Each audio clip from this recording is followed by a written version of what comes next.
5-3. Oh shit! There it goes. Hey, yo, it's your boy Salpri 706.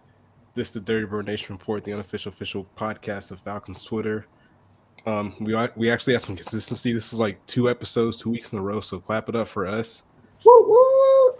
As always, as a disclaimer, if you're looking for a more analytical podcast, definitely check out Aaron Freeman on Locked On Falcons, wherever you get your streaming platform, whatever all that shit means. But if you want to hear us kind of echo his points while cussing and Lethal Saint talking crazy about Falcons fans, that's what you're here for, and that's what we're here to deliver. We do have Jalen, the great Jalen Muhammad here, who will provide the more analytical view to the game. But I mean, again, I'm not no professional.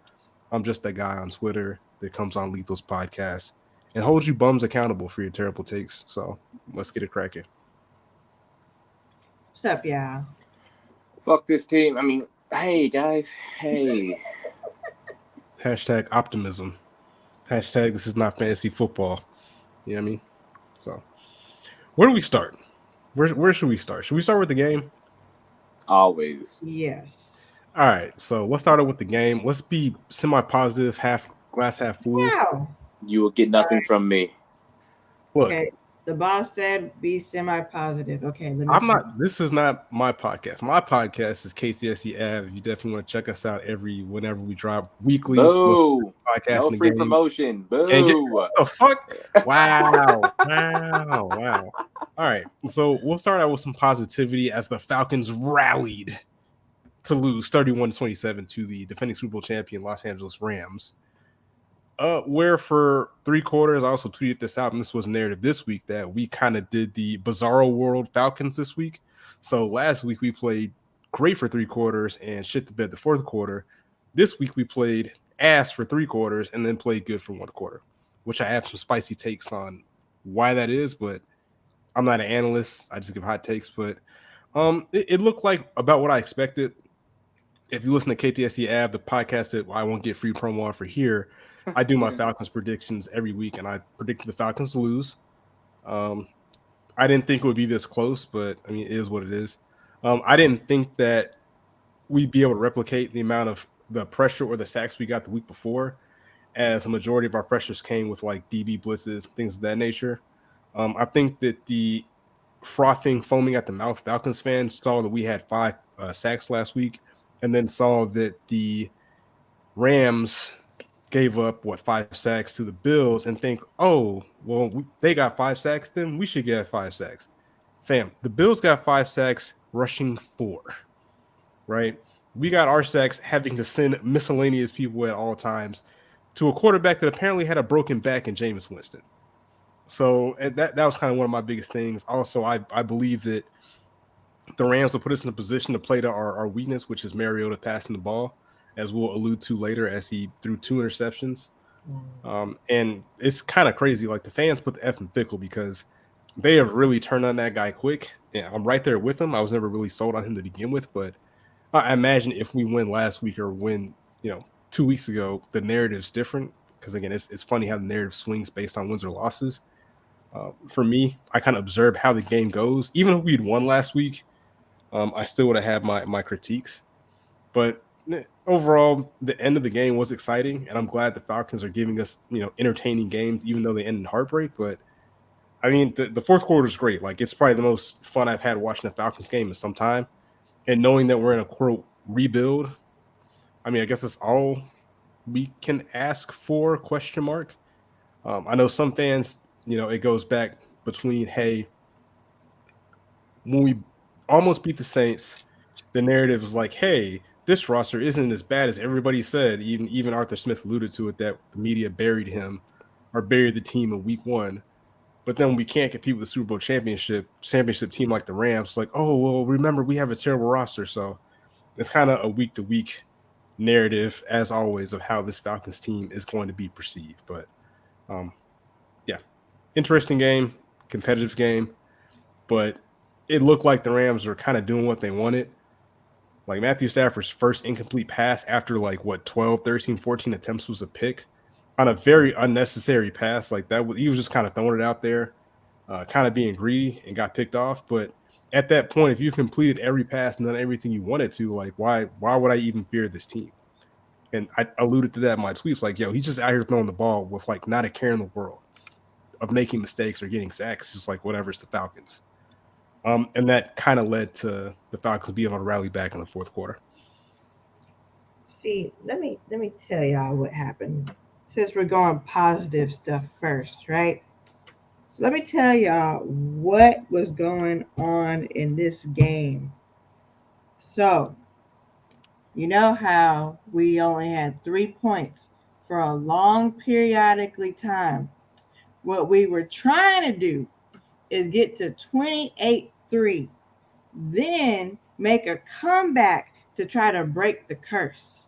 That is what we were doing. So that's why we sucked ass for 3 whole quarters so we could try to pull a comeback and reverse the curse. That's what happened. Y'all ain't know? What kind of fanfic are you writing? Y'all ain't know? That is what happened. Y'all didn't see all them people talking about reverse the curse? Yes. Quarter. That's what happened. So I guess we just got to do everything to reverse the curse. First, it was a Georgia team has to win a championship. Then the Atlanta United did, and then it was a recent team, and then the Braves did it. Then it was like, no, it still doesn't work. And then the Bulldogs did it. So like, so now we got to do it.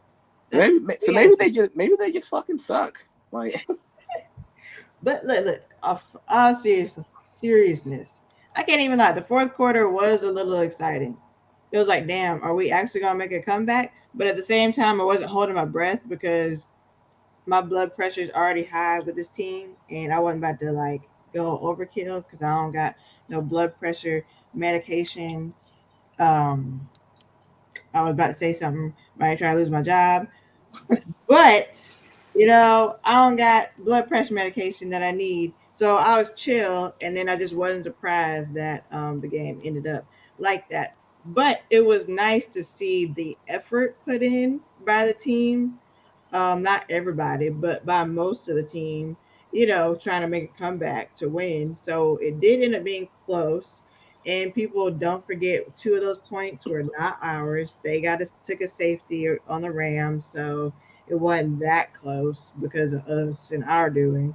But that's all real positive, I gotta say. Jalen, you got any positive before we just rip these motherfuckers to shreds?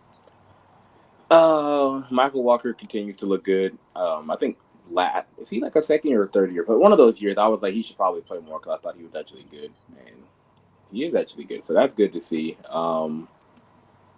They made it interesting. I mean, I guess like even me, who's rooting for them to lose most of the season, I was like, I actually kind of wanted them to win that one because that'd be hilarious.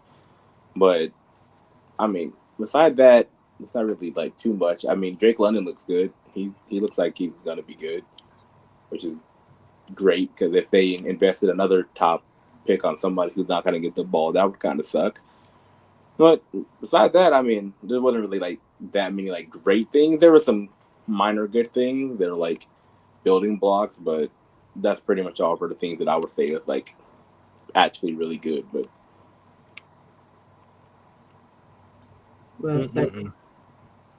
time for the negativity, the chaos and negativity.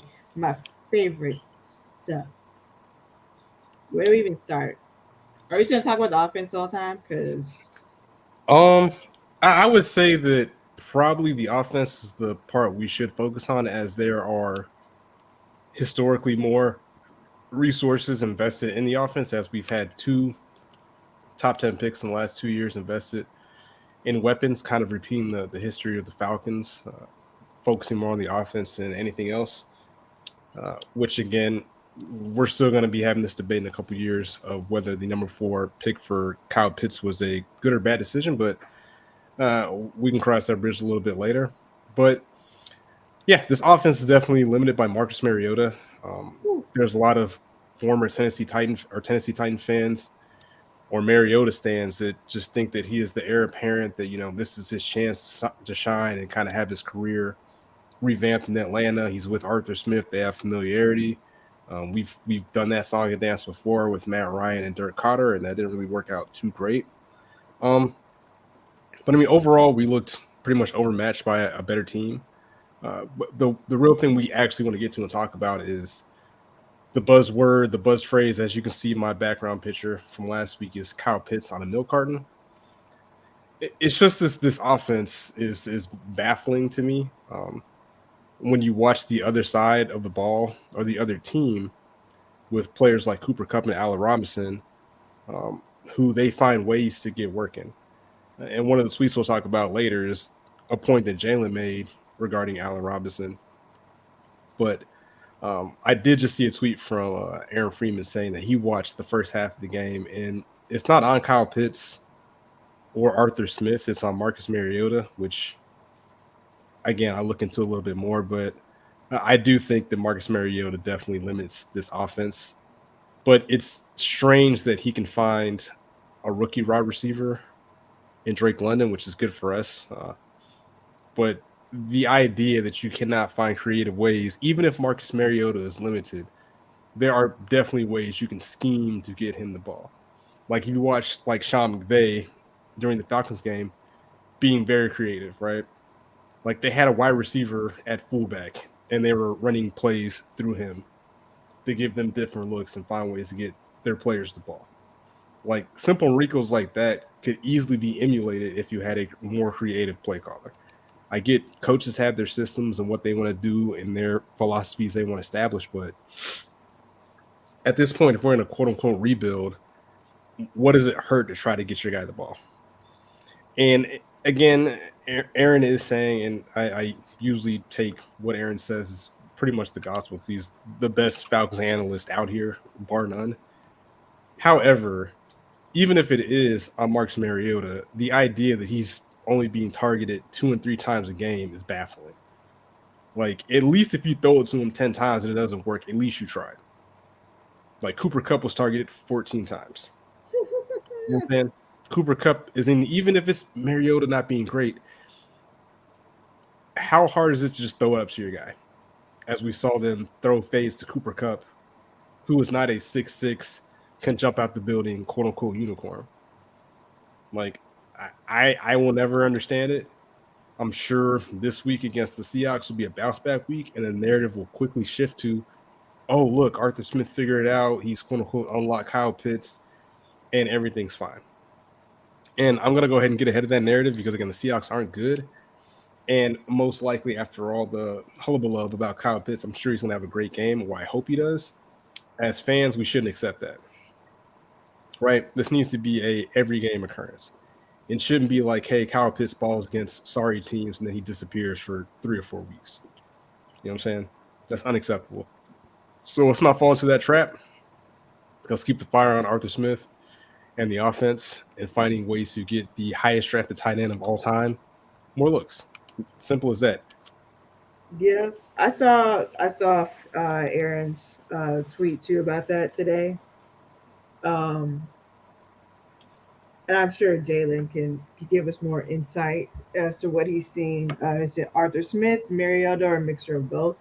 But as far as Mariota's concerned, I'm so fucking fed up. I know it's only been 2 games, but I'm so fucking fed up with his decision making. It's like this is the 2nd game in a row where he's made a dumbass fucking decision in a huge way, you know, that pretty much helped. I know it wasn't the only things that cost us the game, but y'all know what the fuck I mean. Like that last fucking play, if you see Jalen's AV right now, that fucking bullshit. Like I've never been so frustrated watching a quarterback since those years after Vic and before we got Matt Ryan. Like I'm just so frustrated and I don't understand. Like now I understand why Mariota was a backup in Tennessee. And I'm like, can Ritter be any worse? You know what I'm saying? Like, when are we gonna put him in the game? I'm fucking tired. It's hilarious that we're saying this, and literally Arthur Smith started Marcus Mariota because they said, and I quote, Marcus is literally miles and ages ahead of Desmond Ridder. Yeah. So, like, we sure? I have no goodwill in Arthur Smith, like, left. I gave him a season, and then he came right back on the bullshit. So, like, I have, like, no goodwill left with him, but, you got to try something at this point. I get not wanting to put him in the fire or, like, get him in a situation where he could get bodied. But, like, you were potentially playing a very dangerous game with your job. And if it was me, I would not be doing that. Yeah, like last week, I understood Mariota I get you want to prove yourself. All right, that's cute and stuff. You want to prove yourself. You want to be the starter. Okay. But I really was hoping, which I don't know why I have hope when it comes to the Falcons, but I was really hoping this week he wouldn't try to prove himself again and he would have better decision making skills. But that clearly didn't happen. For Marcus, it's always, even at college, it was more like he doesn't really take chances, but he doesn't always like hit the open. Like he doesn't hit the layups a lot. So like it was always like if you can reel him in and get him to hit the layups and like actually take it. It was the Alex Smith thing, where like Alex Smith was like pretty decent hitting like like a couple of quick passes, like about 10, 15 yards down the field. That's where Marcus Mariota is doing like pretty good workout right now. But it was like if you ask him to make anything like smart, then you're kind of asking him to do something he's not used to, and he fails epically at it. Now, Alex Smith is a much better quarterback than Marcus Mariota, but this has always been like the Marcus Mariota thing. And I was one of his fans when he was coming out of college. Damn.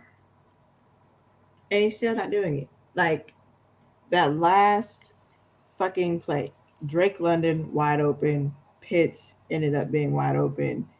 And he throws to the whoever the fuck it was, who fucking Jalen Ramsey was covering. Like Brian Edwards.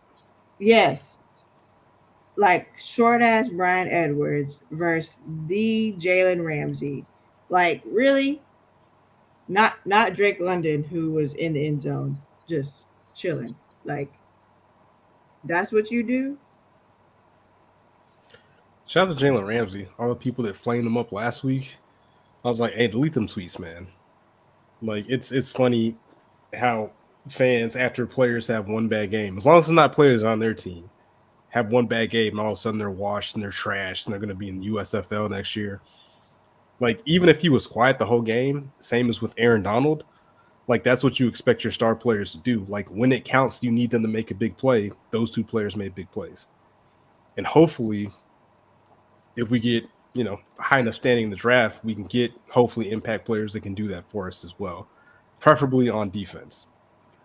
So, shout out to those two guys. Can't take nothing away from those guys. They do what they need to do when they need to do it. So, never going to be a wild hater like 90% of sports fans. So, look, I would love a high draft pick, but if we aren't going to use them or get the ball to them like Pitts, like we're doing with Pitts, then what's the fucking point?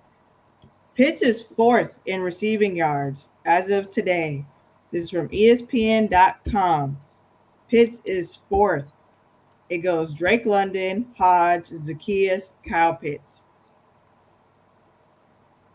I don't trust this regime. Let's talk about it. That's hilarious that I mean, I like Alameda. I was one of those people who was rooting for him in the offseason. I think he's actually good. It's just funny that he's getting more yards and stuff than Kyle Pitts. And yes, he has 70 yards. Kyle Pitts has 38. I know. Breeze is a hater of small wide receivers, so he is. I am. And I yet, will admit. And yet, 2 have more yards than the 6'6" unicorn freak of nature, best tight end, 4th overall drafted player ever. Yes, Kyle too Pitts. too fast for linebackers, too big for safeties. That was the branding that the national media gave him, along with the unicorn. And again, I always push back against the unicorn narrative. There you go. Shout out to Aaron Freeman, Locked On Falcons, gang, gang. Yeah, I'm hoping that's not the I case said this that week. exact thing, Aaron. I hope it's not the case this week with Seattle. So I have Seattle circled as a W, but stranger things have happened to the Falcons. If you are a long-suffering Falcons fan, you lived to see rookie Geno Smith, cook this team. So I wouldn't put nothing past us. He's gonna beat our ass. I mean, even if it comes down to both teams not having the most talent, what I'm going to kind of default to is who has the better coaching staff. There is never a chance where I'm going to say the Falcons have better coaching with these set of people. Maybe on defense. I mean, Dean Pease isn't like awful. He's actually pretty decent. I have really no like big problems with Dean Pease. Like, it is what it is. I think his scheme is a little gimmicky, but that's a lot of schemes. So, but I have no real problems with him. However, we can segue into the next part. My real problem is with that man that we have as our head coach. Yes, let's fucking talk about it. Arthur Smith, FedEx boy. Okay, well, hold up. Let me shoot him some bail and be positive before we get into the negative. Nope. Peace, love, and prosperity. Shout out to Logic. What I would say is that I see the vision that Arthur Smith has, Did he right, pay you with what he wants to do with his team, along with from DPs. And if you do look, as I said earlier, Aaron Donald was pretty quiet, right? And that's something I never expect to say with this Falcons offensive line that was projected to be one of the worst. Yeah, it was projected to be one of the worst in the league, which again, Mariota's mobility helps that quite a bit, as he is not a statue like our former quarterback, Matt Ryan. So I see the vision. I see what he wants to do with the offense. Again, like we said, maybe Mariota is leaving some meat in the bones regarding some of the downfield plays. But what I would prefer, and we talked about this on Twitter, is that if he were to be essentially the CEO of the team and like delegate other roles to other people, like hire a much more creative offense coordinator. Like, you be the front man, you take the heat for the players, you give your little snippy takes, your hot takes. But delegate the offense to somebody else as far as like now again, I'll shoot him some bail because again, we got Mariota. We know he's limited as a passer, but even when we had Matt Ryan, my brother in Christ, you literally signed the man. Did you just say Arthur Smith as a CEO, like run the team like a CEO? Delegation is key. He basically meant like be like Mike Tomlin, as in you are there to manage personalities and do nothing else beside make sure your team looks good and they are prepared to play. Leave everything else to the coordinators. Hold up. Now, we know who this man's daddy is. We know what company his daddy runs. And we know how it's run. Why the fuck we gonna trust Arthur Smith to run this team like it's a company? Yeah, like FedEx. You want this man to run the company coming from that bloodline? Again, I'm trying to be positive. I'm trying to be realistic. You want FedEx boy to run this like FedEx? Are you trying to crash and burn this organization worse than it is already? Yes. It can't. I mean, it can get worse.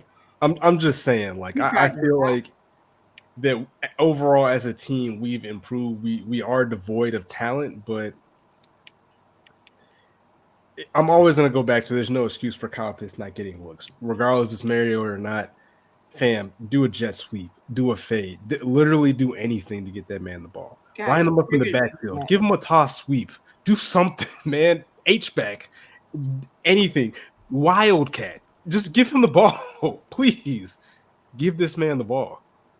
He triggered me saying jet sweep right there. I mean, we would die for that at this point. Like it, as much as we slandered the four father offense coordinators we had, like. Well, that's because don't fucking get me started on former offensive coordinators. Can we get into the negativity now? Sure, go ahead. Thank God. I'll be the voice of reason. That what was it, 4th and 9 or 2nd and 9 play? One of those two. At the end of the game, might have been one of the dumbest things I've ever seen in my life. Those last, I don't know, 2 or 3 offensive drives, even though they got bailed out, I think, on one of them by a penalty, but might have been the worst call drives I've seen in years. Like it was awful. It was terrible. Like you got all the way back and then you decided to literally just be like, I'm gonna go brain dead. And I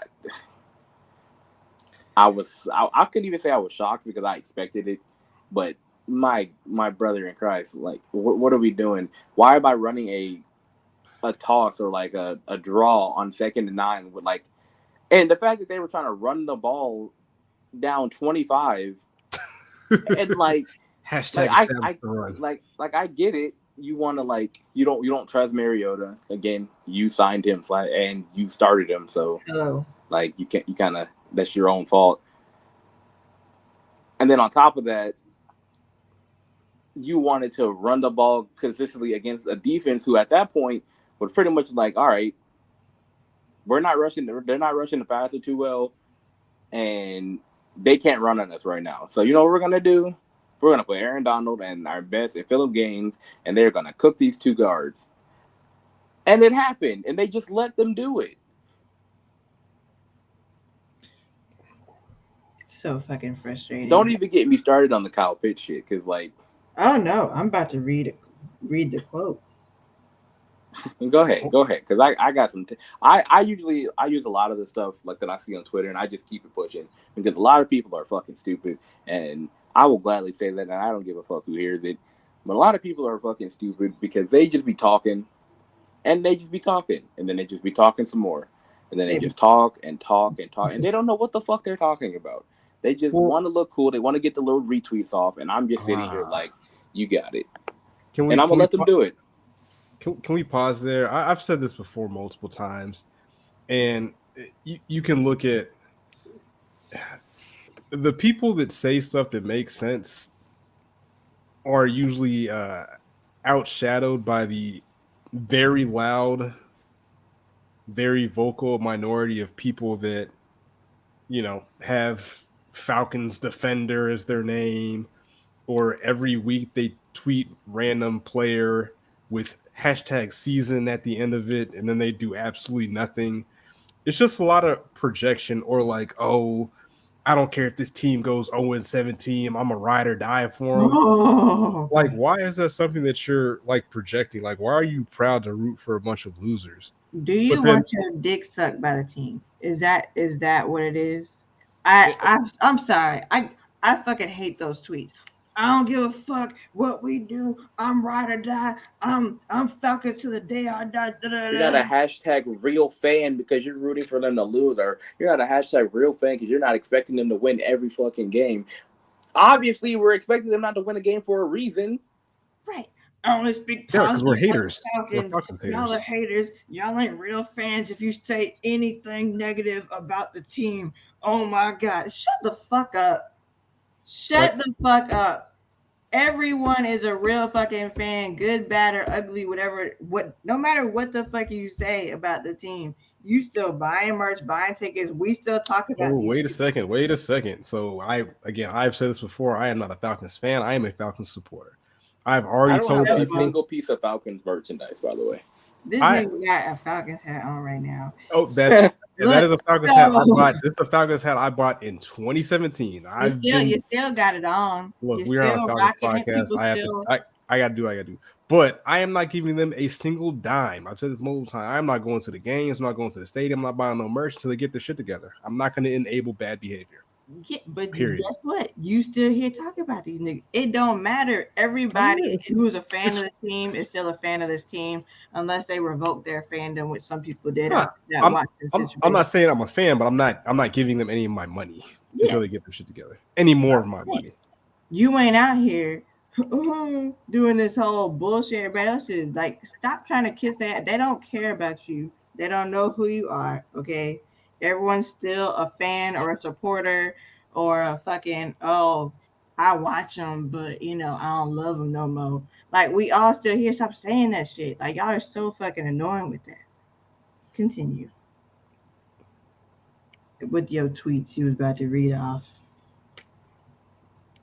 I mean, it was more or less just kind of an observation that like I wish it didn't have to be this way with like Falcons Twitter, but I mean, everybody has a brand, everybody has an agenda, and the one thing with me on Twitter, which makes being on Falcons Twitter not fun, and I've not tweeted or interacted as much in the off season, but like people don't like accountability, right? Like people don't like to be told they're wrong, or people don't like to have their ideas challenged because they don't really think about stuff. They just Kyle Pitts, he's going to lead the league in receiving and be the best tight end, and he's already a top 3 tight end in the league. It's like it's early in the season, but like you have to show me. Like I'm always going to be skeptical.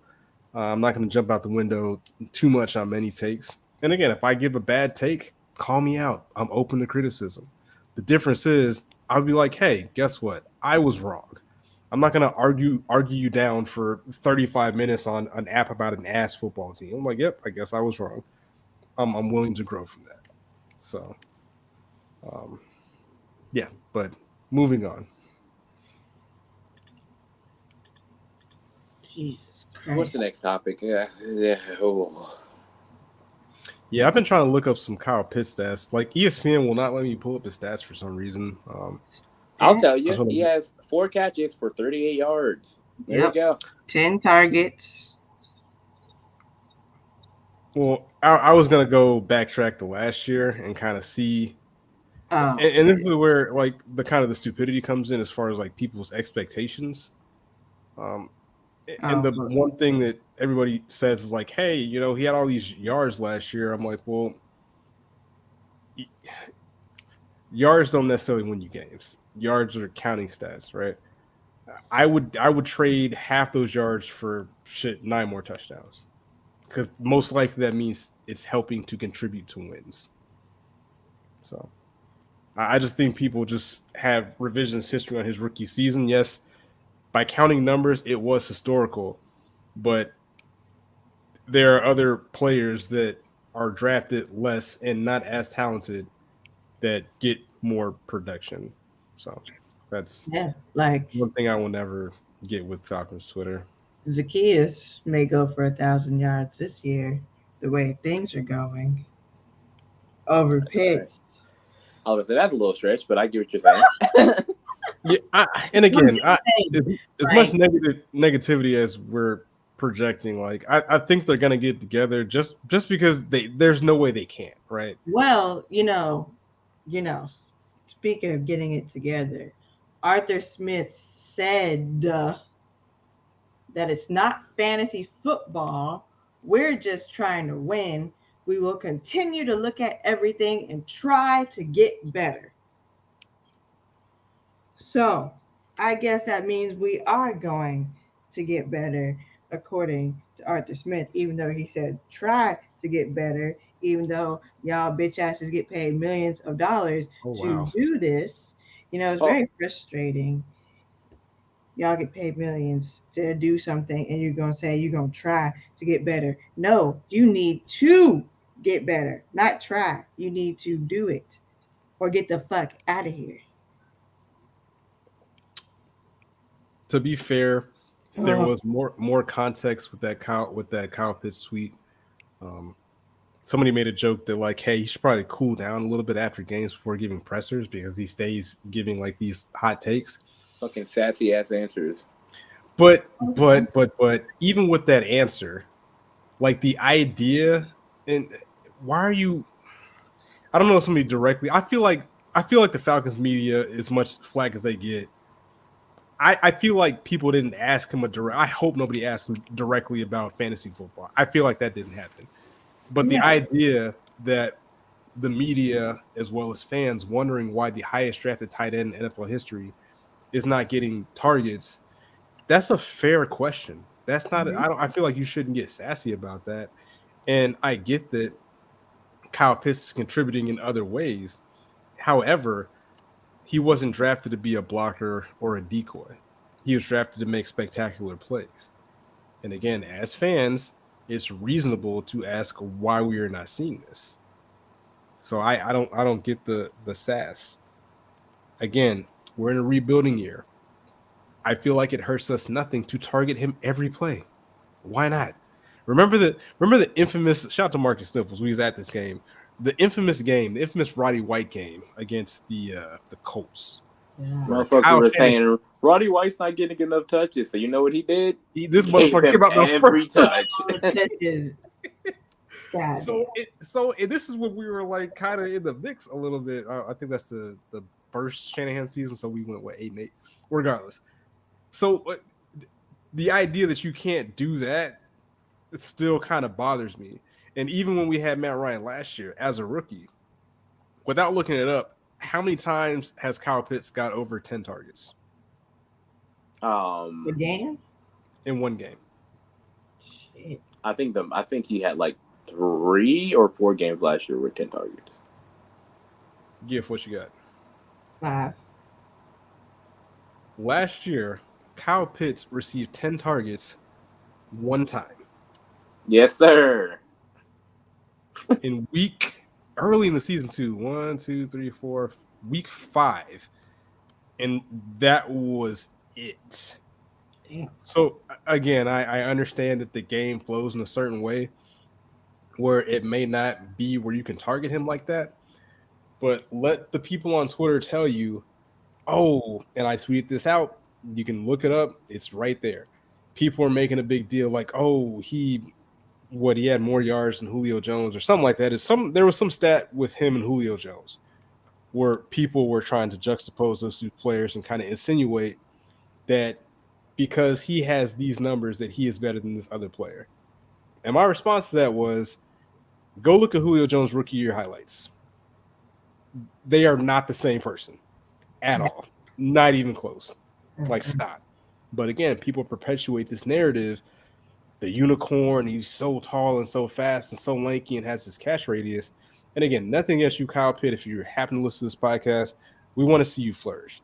And I know that you're telling the media that you're not worried about the touches and targets, but as a athlete, as a competitor, you want to get in the end zone. Like, that's why you're not a defensive end or a safety or something like that, because you want to score touchdowns to help your team win. Roddy is not a Hall of Famer. We're got to stop that right there. He's perfectly fine in his Falcons Ring of Honor thing. Yeah. So very good player, not Hall of very Famer. good player. That's fine. Yeah. And again, I understand that you got to say the things to the media, but at some point, man, he's going to have to get fed up with how he's being used, and he wouldn't be mad to do that. But yeah, I just found that interesting that he's only had 10 targets one time in his career to be this all-time great unicorn, future Hall of Famer, highest drafted tight end of all time. So doesn't sit right with my soul. I don't think it sits right with anybody's fucking soul. I mean, we got media that aren't even in Atlanta like talking shit. They're just like, why the fuck ain't Pitts getting any action? Like all these people I ain't never seen before. Well, I mean, to be fair, Twitter is kind of a monkey see, monkey do type of fair, because it's an easy narrative to jump on that's going to, especially with Falcons fans, to get you interaction. But again, I feel like this is a fair one to have. I don't think it's like egregious to ask this question. Yeah, it's because, not at all. And they marketed him as the unicorn. They all the hype and stuff. That's what everybody remembers. Like, whoa, the greatest tight end of all time coming in through the draft, a unicorn, a special. He'll do everything. He'll fucking serve you popcorn in the stand while making a one-handed catch in the end zone. Like, so that's what the fuck we want. God damn it. Yeah. Yeah, that's true, especially when your boy Jamar Chase was drafted one pick, what is it, after him? Yeah, you pick fifth. I mean, hey, if they wanted if they wanted a Falcons a blocking tight end, they should have just drafted Penei Sewell. He can block because apparently that's what they have him doing 50% of his snaps. So why not? Yeah. And again, even if the Falcons won these 2 games, I'm still questioning, like, fam, I get it, but at some point, if we're winning like this with him not being a productive player, then imagine what we could look like if he was actually getting the ball. You know what I'm saying? It just makes you kind of wonder. Probably looked like the Bills looked last night. Oof. Nah, there ain't no way. We ain't that close to doing that in a while. Man, fam, that shit was so sad to see. They're so good. They are. That's why I was sad, because it was like, oh shit, I just watched the Falcons play, and now I'm watching an actual good offense, and it hurts and breaks my soul and my spirit. It crushes the little bit that's left in my heart was shattered watching the Bills offense flourish last night. And then Sunday I'll be watching the Falcons. So we've kind of diverted down a path, but I'm just looking at stats. I know they're just pretty much counting numbers, but I just okay. So there's a receiver for the Detroit Lions, Amon Ra St. Brown, drafted in the 4th round, 2021. Right. This dude has 24 targets. Good God. Jesus, the offense. And the Lions aren't that much better than us, right? No, their age is better. They almost beat them last year with Tim Boyle playing. They are 100% better than them. All right, let's scroll down some more. Who else should not have more targets than Kyle Pitts? Let's see. Zacchaeus. Curtis Samuel, is he good? I've never heard of him. Okay. Yeah. Zacchaeus is elite. No slander. No Zacchaeus slander. But I mean, you kind of get my point. It's like, why do these people, even on his own team, Drake London has 19 targets. Mark Andrews, 18 targets. Another tight end brother. Pat Fryermuth. When was he drafted? 2nd round pick. At a pit. Yeah. More targets. Slant boy. More targets. Hunter Renfrow. Jesus. Nah, Hunter Renfrow is legit good, but I'm not saying he's not, but it's like, bro, he's that a boy 5th was round. damn near undrafted. Yeah, and if you were to see him on the street, you would think he was like a pool guy or something like that. You would think he was a car salesman. Yeah, you wouldn't think he's an NFL wide receiver. Meanwhile, we have, the 6'6", quote unquote unicorn that, for whatever reason, can't get the ball. Fam, this is gonna trigger a lot of Falcons fans. Former Falcon Hayden Hurst. Has 15 targets. Oh my God. Goodness gracious. Crazy. Fam, oh my fucking God. And this is where it hurts my soul. I tweeted this out, I think, 2 weeks ago. Running back Austin Eckler has 14 targets. Come on, bro. Running back for the New York Jets, Michael Carter, 14 targets. Joe Mixon, running back for the Cincinnati Bengals, 13 targets. Yeah. So even if it is like mainly Marcus Mariota being inept as a passer, I don't think running backs are out running complex routes. Fam, put him in the backfield, swing it out to him, get him in open space, and let him make plays. We're not asking you to be Kyle Shanahan and draw spectacular, plays up and down the field, but just put some effort. That's all we're asking. And hopefully you see that this week against Seattle. Let's see. All right, so we want to get into these tweets because that's right. I thrive at. If I drop off, it's because my phone died and I was done talking about these niggas. Fair enough. But answer the question real quick. When do we see Ritter starting? Oh shit! Yeah, you should have brought us back. So with Ritter, I get the idea that we didn't want to throw him out to the wolves. Aaron Freeman made a good point about this, but it's looking like our offensive line has improved to a point where it shouldn't be detrimental to his health to put him back there. So at this point, selfishly, I would like to see him out there. So this regime has one less excuse why they weren't successful, right? Because what's going to happen is if they play Mariota long enough, and let's say they play, Ritter late, they'll be like, oh yeah, look at him, we developed him, and now we're gonna start out with him next year, and that's just kind of stringing us along a little bit more. So I'd rather see him early to see if there is something there, and if not, then we can kind of plan for the future. I'm sure he's going to get a third year as our head coach, but my biggest fear is that we're kind of just like mediocre, like kind of in limbo with all this cap space next year and probably a top 10, top 5 pick. And we end up maybe passing on possibly a quarterback and maybe a new regime that could spend this money a little bit better on this team. But that's kind of my selfishly wanting Ritter to start just so we can see what it is early so we can know what the plan is for the future. Yeah, I was thinking like see week 5, maybe, to see how he does for a couple of games, and then they probably go back to Mariota just to keep him quote unquote safe, and injury free. But Jalen said week 8,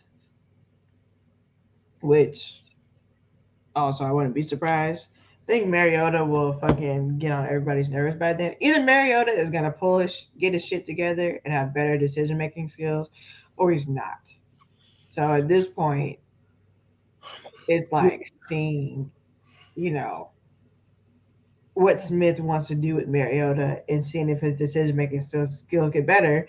Because from what I'm seeing, and then what Aaron Freeman from Locked On Falcons has said, Mariota seems to be a big part of the problem for this offense.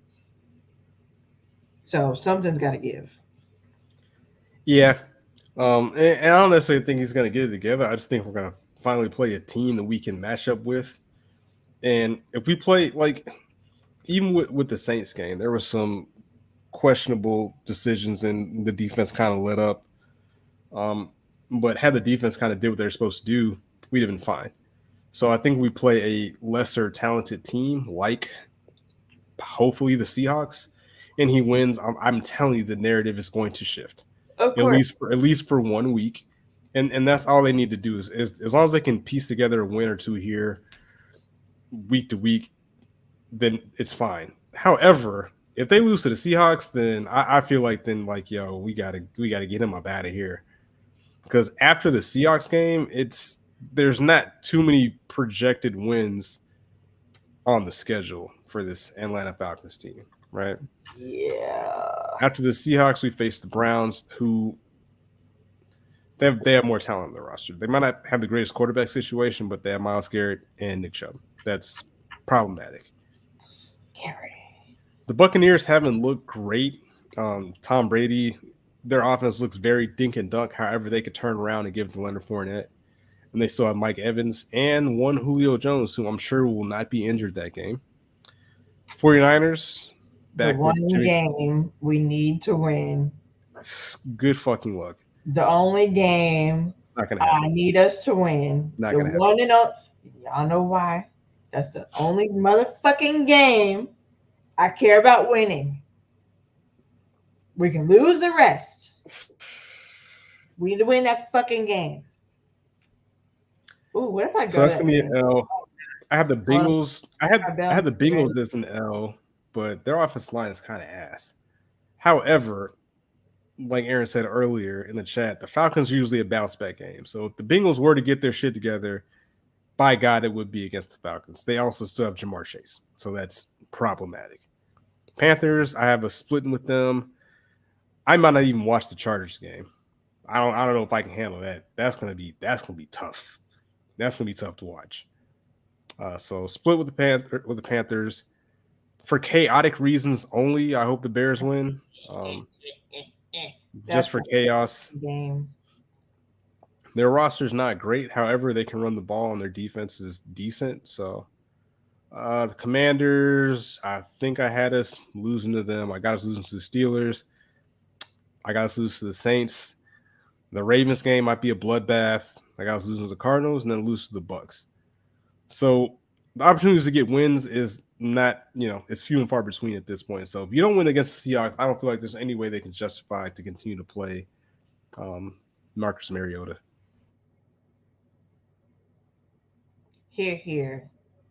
But Arthur Smith seems like a selfish son of a bitch, so he might keep Mariota in for the whole goddamn season.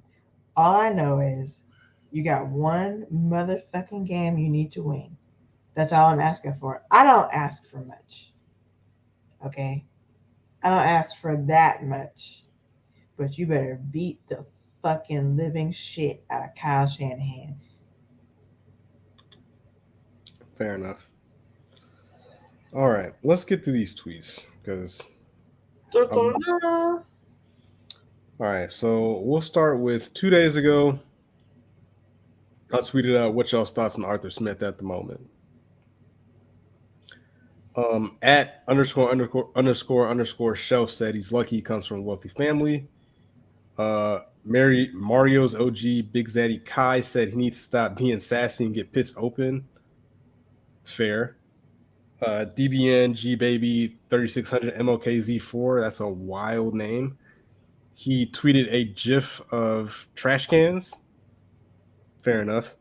Well-rounded at one Steven McClarty. The talent level is poor, but that bitch-ass rant he went on last week after that loss is where he lost a lot of goodwill. That seems to be a good sentiment. At _ Breland tweeted a emoji of a basketball player pretty much telling him to get out of here. St. Khalil at D _ McClee tweeted dislike his hire since it was announced. A lot of people did. At Jazzy JJ 1999, he's lost me. I can't even lie. Mr. _ Mitchell said, good thing he has his daddy's billions waiting on him. Hello. Agreed. Fletcher Keel at Fletch Topper said he lost any and all goodwill last week. He can't get out of town soon enough. Former 2000s Jaguar wide receiver at Eagle, the homie Eagle Eye 1906, tweeted he's probably not making it to year 3. He probably will, unfortunately, but I mean, it is what it is. That brother Lowe said, not impressed, but the talent is poor. Yuri Andrishchuk, I can't pronounce your name, my bad, dude. He said Dan Quinn 2.0. And the Dan Quinn 2.0 is what led to another set of tweets. Dun, dun, dun. So I tweeted out, or let's see, Chris Jansen responded and said, Quinn at least didn't act like a child and took responsibility even if nothing changed.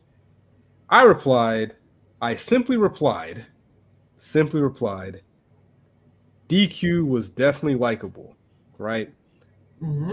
He might have been corny, but the players love Dan Quinn for whatever reason, right? And it seems like once he left, a lot of players had things to say, right? Cool. So Yuri retweeted me and said, how? Quinn said the exact same thing after every loss. That's fair. My criticism with that is that, like, it's coach speak is coach speak. Like, you're going to get it wherever you go. That's just the nature of the game. I responded, he didn't throw pity parties like a toddler at pressers. Players like Dan Quinn too. That seems like a pretty fair statement, correct? Yes. Do we ever remember Dan Quinn throwing a pity party? I don't recall. That. No. Right? Cool. Your man's Eric Robinson. Shout out to Eric. He's been on the podcast before. I don't know if he is team Arthur Smith And he replied, nah, he came with goofy slogans that everyone made fun of weekly and made no adjustments whatsoever. Funny how often that is forgotten. All right. My response was, he also won games. I'll take wins and goofy slogans over a crybaby who has done nothing but wants respect like he has done something. Also, his misuse of Pitts should be a war crime. Mm-hmm. I feel like that's fair, right? Yeah. Mind you, all the fans were rolling with the slogans. It's just when it started going sour, that's when they started to kind of turn on him. So it's Yeah. crazy how, you know, I was one of those people. quickly people forget, right? Mm-hmm. Awesome. Eric responds. Well, let's see what he said. Eric responds, but Quinn's catering of Tech and Beasley was considered what? My issue was like, what is that? What does that have to do with anything? Right? I don't understand what that has to do with my points of him winning games and being a crybaby and misusing Pitts. Like it's not an apples to apples comparison. You're welcome to come in and check me on that, but I'm not seeing the correlation. You know what I'm saying? Doesn't really make sense. Like what is bringing up Tech and Beasley? Two bad picks. Can't defend them. At least Beasley led the league in sacks one time. You know what I'm saying? Like that's all I got for you right there, player. Eric, you gotta come explain yourself because. Okay, well, I said, what's your point? I said the idea was to get a new front office to get away from that malpractice. Yet, here we are. He responds, you said Smith's misuses of Pitts is a war crime, while Quinn held no players accountable for anything, and you're fine with that. That's the point. Alrighty. That I didn't bring up accountability. I just said that he misused the highest drafted tight end in NFL history, as everybody has alluded to. This is not a secret. And then when I stopped replying when I said, if that makes sense to you, I literally didn't say I was fine with it. Chill. Yeah. Eric, you gotta come explain yourself, dog. Likability. Like, we're talking about likability. I don't get what bringing up we're trying to move forward. I don't see what bringing up the past has to do with anything. I simply voiced that Quinn was likable, which is factually accurate. The players love Dan Quinn. The fans did for a while. We did. Even I did. We all did. The man took us to a Super Bowl. So we were all hype about Quinn. Like, of course, we forget that a lot of times because after the Super Bowl, everything crashed and burned. Well, not the next year, the year after next, everything crashed and burned. Yeah, at that little year gap, and then everything crashed and burned. So then we started hating the man. And his politics speech was bullshit, after that shit. But we did like the man until the crash and burn era happened. Now, Arthur Smith, who knows if the players like him or not? We don't know. But we as fans so far, it was cute during the off season. You know what I'm saying? Him talking shit to the press.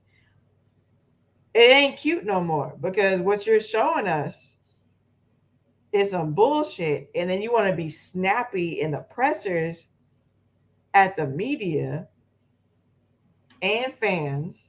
And it's like, bro, that shit ain't cool. Like, why are you acting like a toddler throwing a tantrum when you're the head coach of this team? This is what you're producing. And yet when the media asks questions, you want to snap on them. Like, that shit ain't cool. Like, why are you throwing tantrums, acting like who you are? A billionaire baby. Like, let's call a spade a spade. You're acting like a billionaire baby. Like, yeah. And I don't get where the goodwill is coming for Arthur Smith. Like he hasn't done anything to earn it. And right. I put in our group chat the little puff piece they're writing about him saying like, oh, Arthur Smith is one of these great minds and great play callers. And if that's the case, then again, why do 3 running backs have more targets than Kyle Pitts? If you're this great offensive mind can overcome limited quarterbacks. You know what I'm saying? Yeah, So and I'm not saying that that Smith ain't been doing great play calls because I don't fucking know. You know what I'm saying? Like no, and this could have been accelerated a year earlier had he had not got lucky that Cordero Patterson was able to literally save his offense, which was another bad take a lot of Falcons fans made that, oh, he unlocked Cordero Patterson. It was literally the same thing last year. He did nothing creative for Cordero Patterson except simply give him the fucking ball. And let him do his fucking thing. Which for some reason, being that he's this offensive genius and can unlock players, can unlock the highest drafted tight end in NFL history. So it can't be both. Like, you guys have to be honest with yourselves. But again, being held accountable is not a thing in the Falcons Twitterverse, because you would rather have your hot takes and your lemmings that, you know, hang on to every one of your tweets with bated breath rather than to critically think or get any type of criticism. Which, again, it's okay to be wrong. That's the biggest thing I would say is it's okay to be wrong. I'm wrong all the time. You grow from it, you move on. But God forbid you're wrong in front of your Twitter followers. And you see a couple of tweets I send in my group chat all the time. You know what I'm talking about. I know what you're talking about. Like, I was just like, but these be the people that be out here. It's just like, fam, y'all could be better than this. Y'all don't have to live like this. Y'all don't have to live like this. It is okay to hold yourself and the team and the coaching staff accountable for their actions. Okay? And accountable for the shit they say. It is okay. It's okay to be wrong as well. It is. Yeah. I be wrong. Breeze be wrong. Jalen be wrong. Josh be wrong. Everybody be wrong from time to time. Admit that you're wrong and move the fuck on. We can't keep having this shit. Yeah, another tweet that I put out was that Jalen had a good point.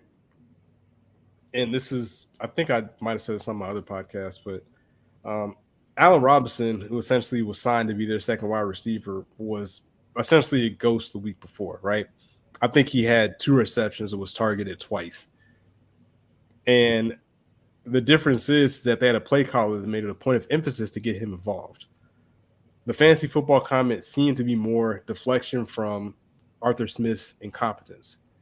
Cup draws the same, if not more attention than Pitts. No excuses. So I guess the comparison I decided to make was kind of like, all right, cool. You have Pitts in London. London's getting his mainly, I guess, because Pitts is getting attention. Cooper Kupp led the league in receptions, yards, touchdowns, and didn't he win the MVP? Or no, Stafford, whatever. He probably, if he didn't win the MVP last year in the Super Bowl, he should have, right? So he's getting attention. Mm-hmm. They're definitely paying attention to him in the film sessions. All right, cool. So what that means is that Drake London should be able to eat, which he has been. However, Cooper Kupp is also able to eat as well, even though he's getting that attention, right? And my point with Allen Robinson is like, yo, Sean McVay, who, again, is an offensive genius, one of the better player callers in the league, if not one of the best, again, you find ways to get your players involved to help win the game.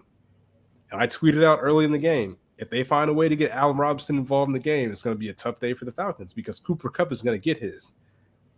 So, again, we can get Drake London his. You got to figure out a way to get Pitts. He doesn't do anything. I can't even remember his name. Kyle Pitts involved as well. Like you have to make that work. You don't get a dynamic weapon like that and use him as a decoy. You can do it from time to time. Even we had Julio Jones.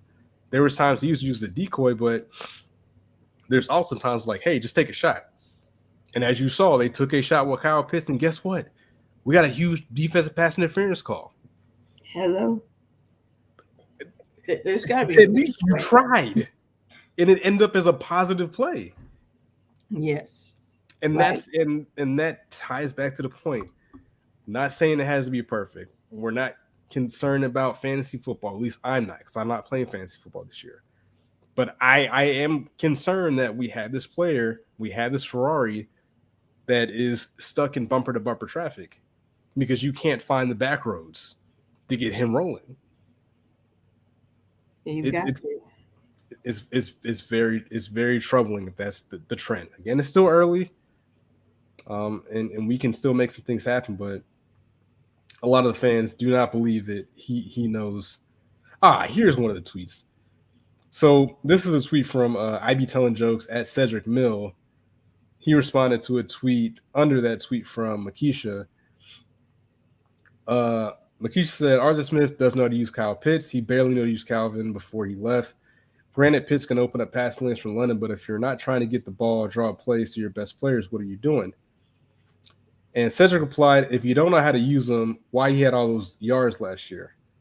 And I replied, do you not see the irony in this question? So you're saying if Pitts had all those yards last year, he doesn't know how to use them. So why can't he replicate that in his second year where he should be better and more matured as a player? Do you not see the irony? Right? Am I tripping? Am I not making sense? No, you're making sense. Yeah. Like as a player and as a coach, like you don't got no other fucking schemes drawn up for him. I understand it's a new quarterback, and I can't wait for Aaron shit to drop so I can listen to it.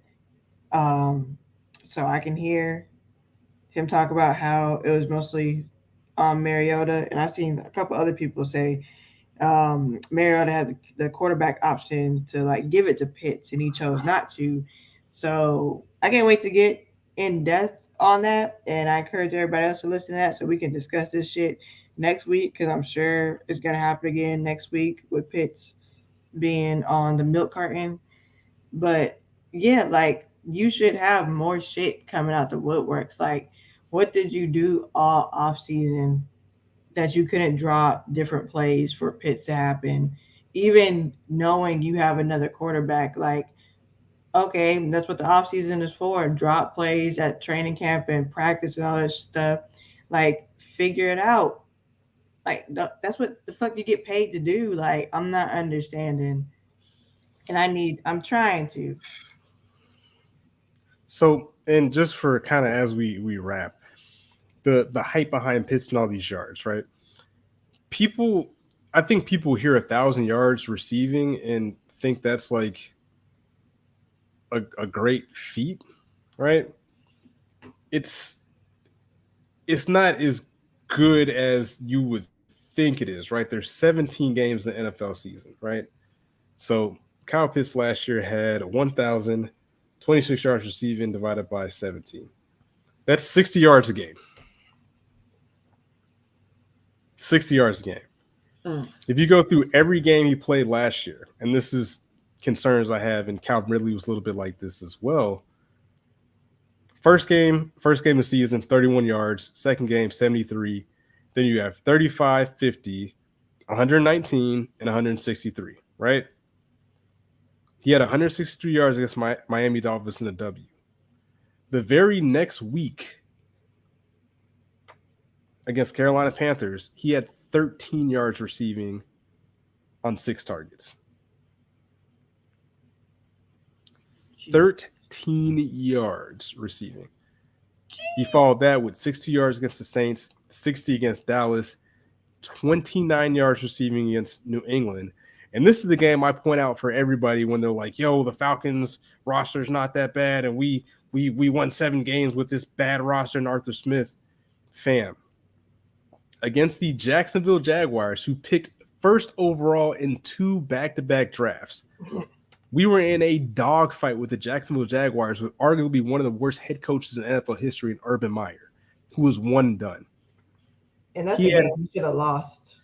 2 receptions on 6 targets for 26 yards.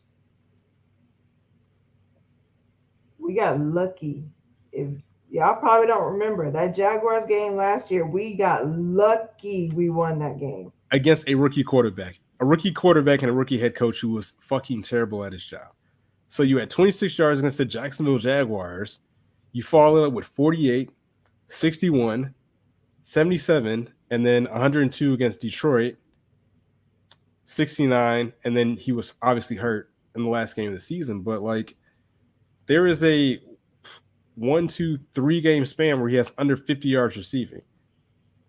1, 2, 3, 4, 5, 6, 7 out of 17 games he had 50 yards receiving or less.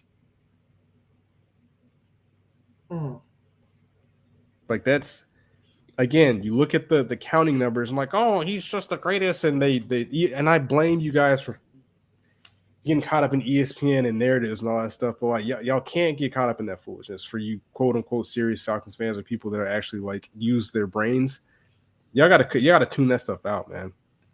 You gotta tune that stuff out. Like, it's not as impressive as people would make it out to be, right? And just like the whole other narratives, like, oh, he could be a wide receiver. And I always push back on that because, like, yo, if he's good enough to be a starting wide receiver, then guess what? He'd be a starting wide receiver. But obviously, he doesn't have that type of skill set, so he's not. No knock on him because he's a tight end. But again, people get caught up in those narratives and they run with it. And then when it doesn't work out the way they think it should, they're like, oh, well, whatever, right? And just for context, let me pull up. God dang it. ESPN is hella trash right now. I'm trying to pull up Jamar Chase or whatever, but a rookie in the same class. Oh, yes. And he balled the fuck out. Out of control. Balled the fuck out.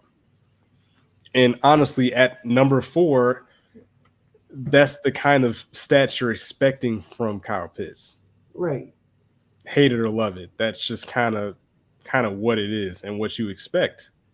And again, a lot of that is based on a narrative, which again, Pitts can't control. It's not fair for that, but at the same time, it's up to you to try to live up to those expectations, man. And hopefully this week we see something. Again, or it's gonna get real ugly for this team against the Seahawks. I have no expectations because expectations get you hurt. So I have no expectations going into this game at all whatsoever. Anybody listening, you should not either, because you're just going to get your feelings hurt. You can hope they do better, but like, just leave that as a thought in your head. Don't say it out loud, because I'll disappoint you every time. Yeah. Watch it as a family and laugh together or cry or be happy. We'll figure it out on Sunday. Facts. And again, I know people will kind of be like, oh, well, Jamar Chase, he was kind of inconsistent. So, yeah, he had some hiccups, but rookie wide receivers tend to struggle. But he struggled to 1,400 yards and 13 touchdowns. Oh, shit. Shut up, Samuel Jackson. Let's see. In his rookie season, he was targeted 12 times, 10 times, 13 times, 10 times, 10 times. So he's targeted 10 times or more 4 times. And in those games that he was targeted 10 times or more, 200 yards, 201 yards, 125 yards, 266 yards, and 3 touchdowns. And that's kind of what I think fans expected to get out of Kyle Pitts. So, as we should. And they would fucking figure it out. To include his debut in the NFL, 100 yards and a touchdown.